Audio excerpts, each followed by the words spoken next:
പ്രിയ DCI കൂട്ടുകാരെ, 2026 July 19 New York സിറ്റിയിലെ New Jersey stadium ഇളകിമറിയുകയാണ്. അർജന്റീനയെ ഒരു ഗോളിന് തോൽപ്പിച്ച് സ്പെയിൻ ഫിഫ ലോകകപ്പ് വിജയം നേടിയ നിമിഷം സ്പെയിൻ ടീമിൻ്റെയും ആരാധകരുടെയും ജയാപരങ്ങൾക്കും അർജന്റീനയുടെ മെസ്സി ഫാൻസിൻ്റെയും ആർത്തനാദങ്ങൾ കുമ്മിടിലൂടെ തനിക്ക് കിട്ടിയ സ്വർണ്ണ മെഡൽ കയ്യിലുയർത്തി ഗ്യാലറിയിലേക്ക് നോക്കിക്കൊണ്ട് ഗ്രൗണ്ടിൻ്റെ അരികിലൂടെ ഒരാൾ ഓടുകയാണ്. അയാളുടെ പേരാണ് നിക്കോ വില്യംസ്. ആഫ്രിക്കൻ വംശജനായ സ്പാനിഷ് ഫുട്ബോൾ ടീം അംഗം. ഇക്കഴിഞ്ഞ ജൂലൈ 12-ന് 24-ാം പിറന്നാൾ ആഘോഷിച്ചവൻ മകനെ എന്ന വിളിയുമായി ഗ്യാലറിയിൽ നിന്നും ഇരു കൈകളും നീട്ടി നിന്ന് മരിയ ആർത്തർ എന്ന അവൻ്റെ അമ്മയെ കണ്ടത്. ഈറണം നിന്ന വിഴികളോടെ നിക്കോ തൻ്റെ മെഡൽ അമ്മയുടെ കഴുത്തിൽ ചാർത്തി.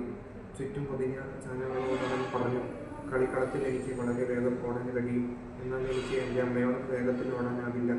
കാരണം ജന്മനാടായ ആഫ്രിക്കയിലെ ഗാനയിൽ നിന്ന് രക്ഷപ്പെട്ട് സഹാറ മരുഭൂമി താണ്ടിയാണ് അമ്മയും അച്ഛനും സ്പെയിനിലെത്തിയത്.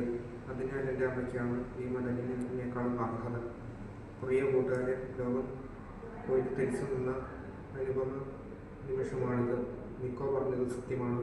വെറും 3 പതിറ്റാണ്ടുകൾക്ക് മുമ്പ് ആഫ്രിക്കയിലെ ഗാനയിൽ നിന്നും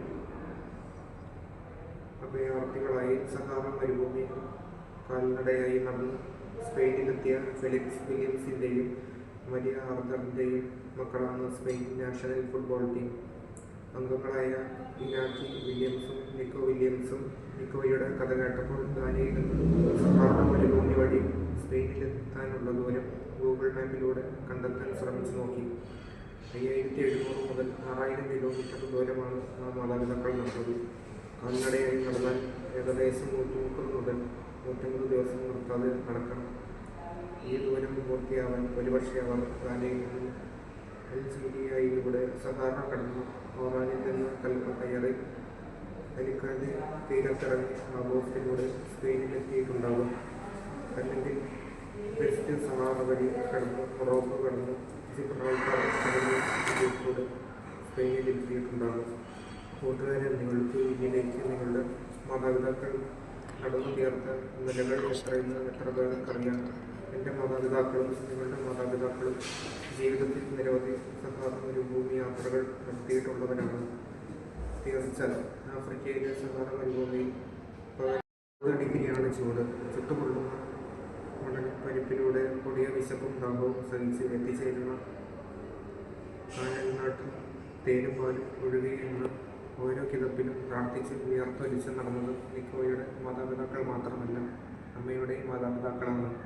കടബാധ്യതകളുടെയും രോഗങ്ങളുടെയും പരാജയഭീതിയുടെയും ജീവിത പാണ്ഡങ്ങളുമായി ജീവിതത്തിൻ്റെ സഹായം കാണിക്കുന്ന നമ്മുടെ മാതാപിതാക്കളുടെ ഈ ജീവിതയാത്രയിൽ സ്നേഹത്തിൻ്റെ തേനരുവികളും സത്യസന്ധതയുടെ വെൺമേഘത്തണലും വിശ്വസ്തയുടെ ദീപസ്തംഭങ്ങളുമാകാൻ മക്കളായ നമുക്ക് കഴിയണം. അവരുടെ അഭിമാനത്തിൻ്റെ അളവറിയണം. അവർ നമുക്കായി താണ്ടിയ സഹാറകളുടെ ദൂരമറിയണം. അപ്പോൾ തൻ്റെ പൊന്നായ അമ്മയോട് വരില്ല ഈ കുഞ്ഞിൻ്റെ ഇവിടെ നിന്ന് തിരിച്ചറിഞ്ഞ നിക്കോയെ പോലെ നമ്മുടെ കഠിനാധ്വാനത്തിൻ്റെയും സ്ഥിര പരിശ്രമത്തിൻ്റെയും വേറെത്തുള്ളികൾ പതിച്ച ജീവിതമാകുന്ന മെഡൽ ഉയർത്തി നമുക്ക് പറയാൻ കഴിയും, അമ്മ പൊന്നമ്മ എൻ്റമ്മേ തങ്കമ്മയാണ്.